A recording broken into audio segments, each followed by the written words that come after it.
Hello, I'm Mario Toneguzzi with Edmonton's podcast on Canada's Podcast Network. Joining me today is David Tiefenbach, who is owner of Atta-Boy Property Inspections. Thanks, David, for joining us today.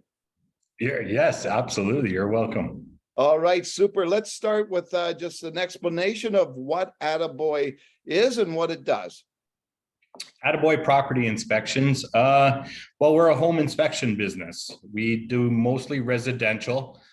We've stayed a little bit out of the commercial side of it for now, but we do everything from rooftop to sewer line for the buyers looking, and also pre-listing inspections for any sellers out there.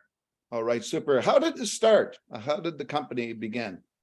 Well, my background is in plumbing, HVAC, gas fitting for the last 26 years. And I needed to find something different. I had enough of the plumbing days after 26 years of that. And I was always told that I would be a good property inspector. So I actually had a friend at the time who owned a property inspection business, and we were actually in the same B&I chapter together, which is a business networking chapter.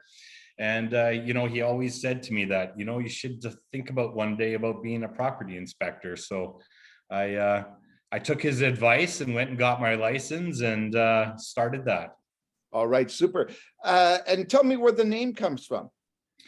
The name Atta-Boy came from, I didn't know my first name until I was about 3 or 4 years old. My mom and dad always called me Atta-Boy. So and it was a name that kind of stuck with me through a long time, and coming up with that name, like to name this property inspection business, it just made so much sense to use it. So okay, super.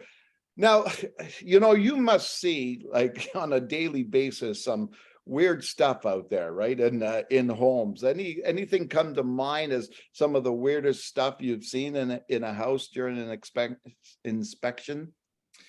There's so many different things, and it's obviously we find some of the sad things during foreclosures.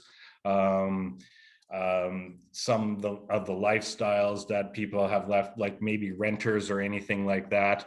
But there's some things that the home you do it kind of renovation guys, it's always fun to see what's going to be around the corner for sure.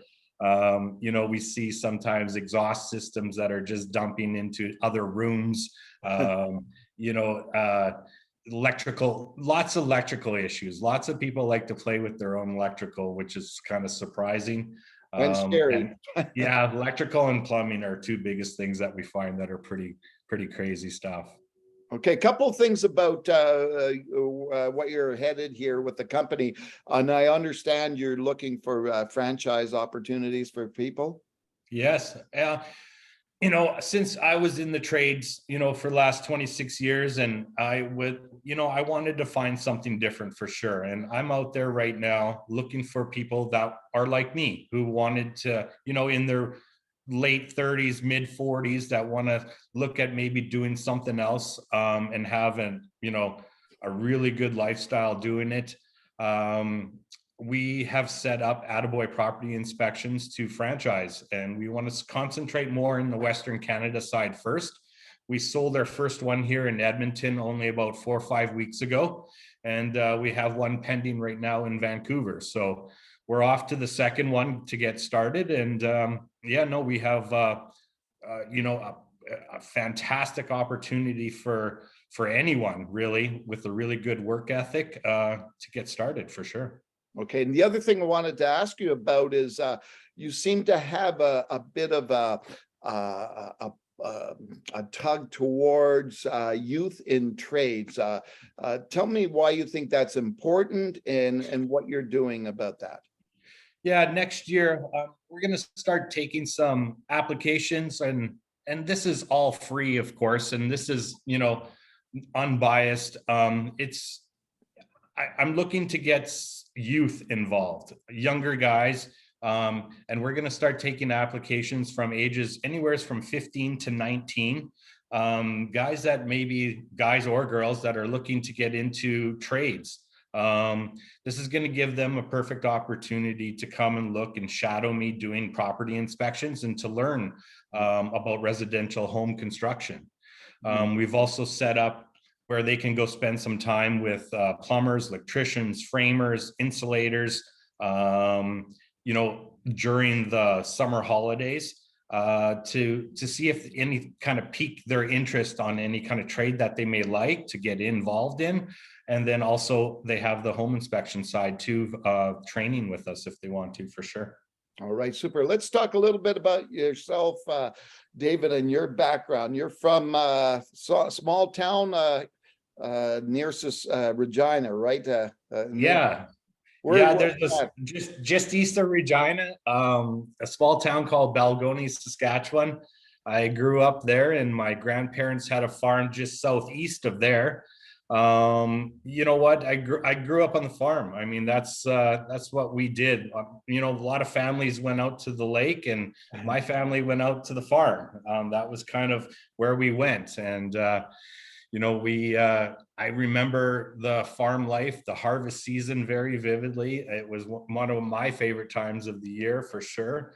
And, I grew up hauling grain at the age of 10. I think I was hauling grain already at the age of 10 and on the combine and stuff like that. So I remember my grandpa sent me to go get the mail. And this was about a 15-minute drive from the farm. And I took the 1960 Pontiac for a ride and went to the post office to get the mail. And on my way back, I was actually pulled over by the RCMP officer. And I was probably a couple of miles still from the farm. And he walked up to the car and tapped on the window and rolled down the window. And he looked at me and he kind of smiled and he says, "How old are you?" And I said, 12. He says, "What the hell are you doing driving?" And I said, "Well, my grandpa sent me to go get the mail." And he kind of said, "The reason why I pulled you over was just to look at the car." And I said, "Well, I'm only a couple of miles away from the farm." I said, "Why don't you come and meet my grandpa?" He says, "Well, I'll be following you, just to make sure we get there safe." So we pulled into the yard and grandpa came out of the barn and walked the police officer around to show all his other cars. And that was the end of that story. So, yeah. Interesting. I remember that so perfectly. It was just such a funny moment. No kidding. What did you think you learned from growing up on the farm? That what kind of lessons do you think you learned that have suited well for you in your future career and business? I think it's the work ethic. I mean, my grandpa was a workaholic. My dad was a workaholic. It was just hard work, and we were never afraid of hard work. And it's just about the family too. The family spending time, working hard. It was just a lifestyle that I don't know if you see it too often, too much anymore, but the farm life was something special and something that I never forget and that I take credit for actually doing and being involved in, for sure. Yeah, and the same question really about growing up in Saskatchewan. Absolutely. Growing up in Saskatchewan, we're all farmers, really, to be honest with you. If you lived in a small town, we are all part of some sort of farming life. Small town, a small group of friends that you grow up together, and just that lifestyle of everything, of just a family kind of environment. It was actually really nice. Okay, super. So what got you into the plumbing and gas fitting business? My dad was a tinsmith, a Lennox dealer, HVAC guy, and he ran a plumbing heating business in Regina. So when I finished high school, I went right into the plumbing trade, and just started with him. He ended up retiring in about 2004 and moved to BC. And my mom and my sisters were already in Calgary. And so I decided not to stay in Regina at that time, and moved. I actually ended up moving to Calgary first in 2005, and started with a plumbing company there for a little while. They had some management problems here in Edmonton, so they actually moved me into Edmonton 3 months after, and I started their office here for them. And then in 2006, I started my own plumbing business. What was it called? It's Piper Plumbing. And Yeah. so how long did you have that? I had that up until about early 2018. I sold it off to a couple of employees. And then I was kind of in and out of the cannabis industry, or looking to get into it a little bit. And it just never went my way. And then that's when I looked at doing my license for property inspections. So once I got that completed, I started Atta-Boy property inspections kind of late 2019, and never really did anything with it until 2020. And then that's when it kind of took off.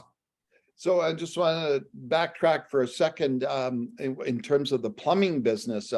Why did you feel at that time it was time to sell and get out of that?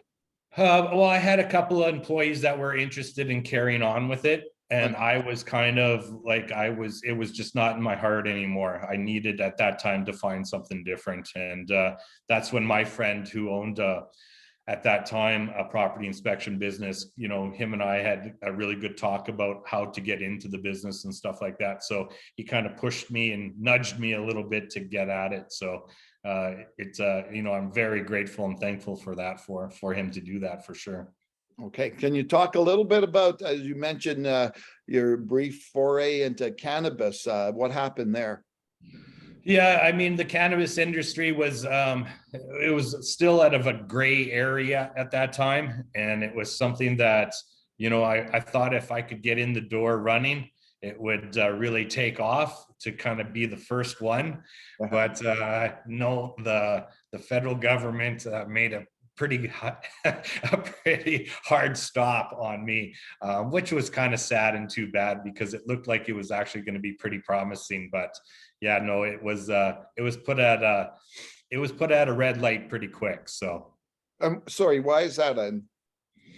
it was too early. It was too early. None of the regulations and all the rules and anything like that was kind of put in place yet. Oh, okay. So when you look at being an entrepreneur, what advice would you give people who maybe want to be entrepreneurs? What advice would you give them?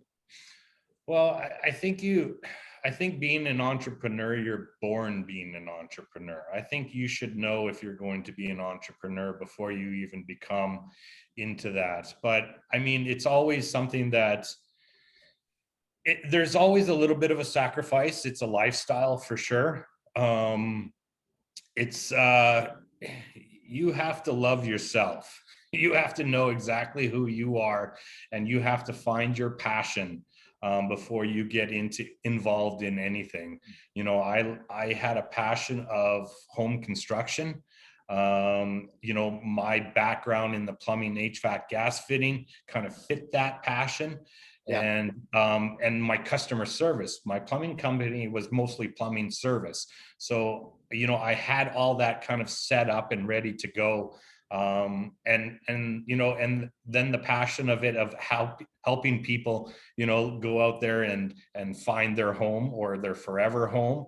Yeah. Or people that are selling their homes. It was just something that just clicked for me. And it's just something that I'm so grateful for, and something that I can't wake up fast enough every morning to get out there and go do inspections. This is just what I love to do now. What has been the toughest challenge or challenges you've faced in being an entrepreneur? Well, it's a roller coaster life. It can definitely be ups and downs for sure. And I think the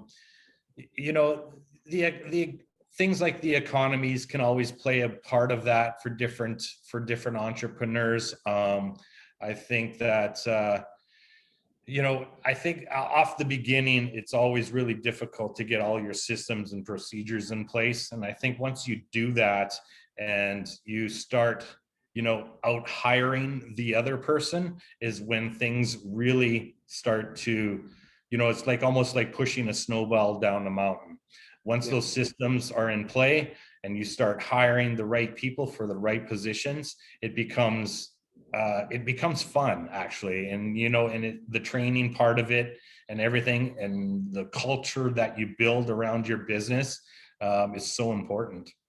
So when through your entrepreneurial journey, did you have any mentors along the way, or did you have any, I don't know, examples of entrepreneurs that you kind of learned from, or even books that you read?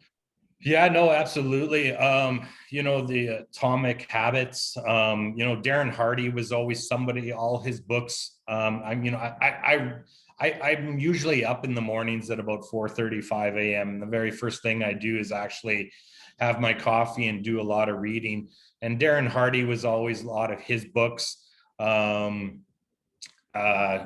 There's Tony Robinson. There's lots of guys that I can't think of off of the top of my head, but having a mentor, I think, is one of the most important things to have, to be honest with you. I think surrounding yourself with business like-minded people, people that are actually more successful than you are, because I strongly believe the people that you hang out with is who you become. And my mentor was someone who is who's been a business coach, who's sold franchises, who's been in the the corporate side of things, and having somebody beside you that you can actually have those conversations with is key to success, for sure. Absolutely. Okay, what about doing business in Edmonton? What's that like? You know what, I when I first moved into Edmonton, I was a little skeptical, for sure. I mean, it was going into a larger city from Regina, and it took a little bit of time to get to meet some people and stuff like that. But doing business here it's fantastic. The growth of the city is amazing. I love the downtown life here. I've been in Edmontonian now for since 2006, and I think it's a fantastic place to do business. Okay, $1 million question though. Football, Elks or Rough Riders? You know what? Being born in a Saskatchewan farmer, that green rider blood will always be in my body, for sure. That Rider Nation in Regina is something special, and it's something that I actually miss. But that is one thing that will never go away. Yeah, well, being also from that eastern part of Saskatchewan, you could also be a Blue Bomber fan, I guess. But you could too. Yeah, that's true. So let's talk a little bit about a personal side of things, David. Obviously, everyone knows that being an entrepreneur, it's basically a 24/7 job. It's you're either doing it or thinking about your business. But what do you do outside of that to get that quote unquote work-life balance? Yeah, that's that's something that I'm working on. I mean, it's really busy, starting this business and then getting into the franchise side of it. But no, I find time. I love going to the mountains. I mean, I love seeing Jasper and Banff. I do a little bit of downhill skiing. I love the hiking. And just spending time, I'm, like I said, I was an early morning riser, so I like going to the gym. You can find me always running stairs in the river valley. Edmonton downtown is beautiful, walking around and stuff like that in the river valley. So you know what, I try to get out as much as possible to just downgrade a little bit and spend time for myself, for sure. All right. Now, in the bio that you sent me, you talked about a dream being having an acreage. Maybe can you explain that and what you'd like to have? That's a goal for me that's becoming a reality now. I'm actually just starting to look for the land. I really love going just east of Sherwood Park, kind of by that Ardrossan area. I have some land that have picked out and some blueprint drawings in my head of a home that I want to build. So I'm looking at doing all that early next year. So What will you have out there? you know what? I've always pictured a couple Clydesdales walking around, roaming around the acreage, and definitely an outdoor pool, an outdoor kitchen, and maybe a brick old oven for pizzas and stuff like that. So it was. I want to build myself a little bit of an oasis out there for sure. All right, super. And in many ways, back to your roots. Absolutely. You know what? As much as I hated cutting grass when I was a kid, I think there's always a lot of grass to cut on an acreage for sure. I might need to get a couple of goats with those Clydesdales. So Now, now, I just as a personal aside, and to our viewers here, I met David several weeks ago when my wife and I came to Edmonton for our anniversary, and downtown Edmonton.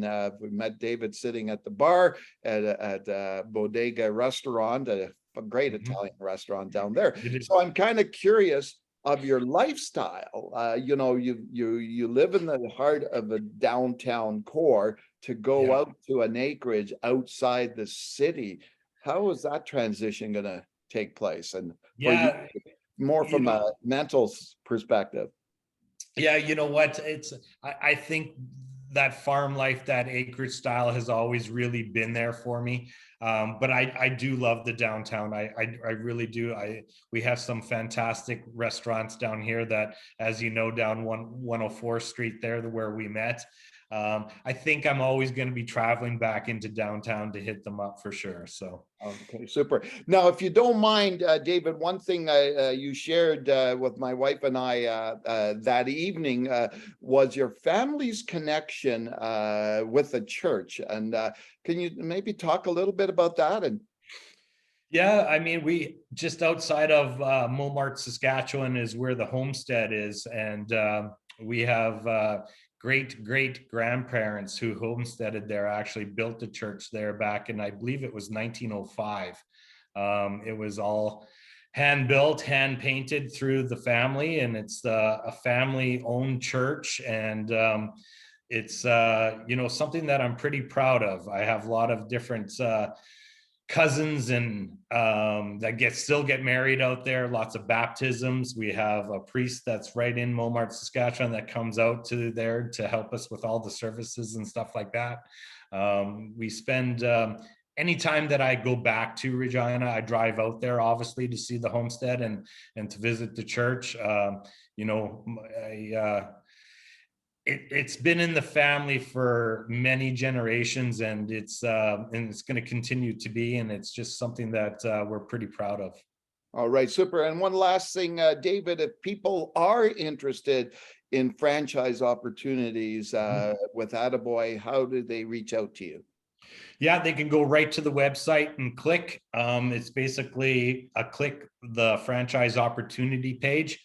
I'll get a form that comes straight to me that'll go to the franchise team, and from there we'll reach out to you with a discovery call. All right, super. Well, thanks very much for joining us today, David. Absolutely, it was a pleasure. Thank you.